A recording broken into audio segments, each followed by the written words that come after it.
Lanka tepish. Bu o'yinda asosan o'g'il bolalar ishtirok etadi.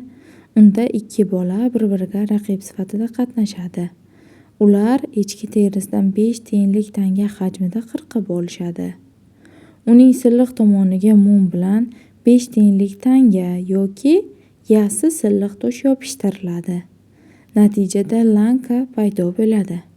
Lankani necha juft urish chegarasi kelishib olingach, o'yinni kim boshlashini aniqlash maqsadida kelishadilar.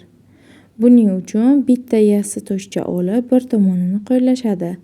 Qo'l tomoni biriniki, quruq tomoni ikkinchi bolaniki bo'ladi. Toshcha havoga tashlanadi va kim birinchi o'yinni boshlashi aniqlab olinadi. Cheki o'ynagan bola lankani olib, o'ng oyog'i bilan urib, yuqoriga irg'ita boshlaydi. Shartga ko'ra o'ynayotgan paytda lankaga qo'li tegmasligi kerak.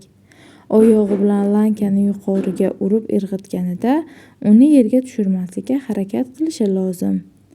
Ikkita bola lanka tepishni 1 par, 2 par, 3 par deb sanab turadi. Lanka yerga tushgan zahoti ikkinchi bolaga gal tegadi. Birinchi bo'lib marradagi sanoqqa yetgan tomon yutgan hisoblanadi. O'yin yil davomida hovlida va ko'chada o'ynaladi.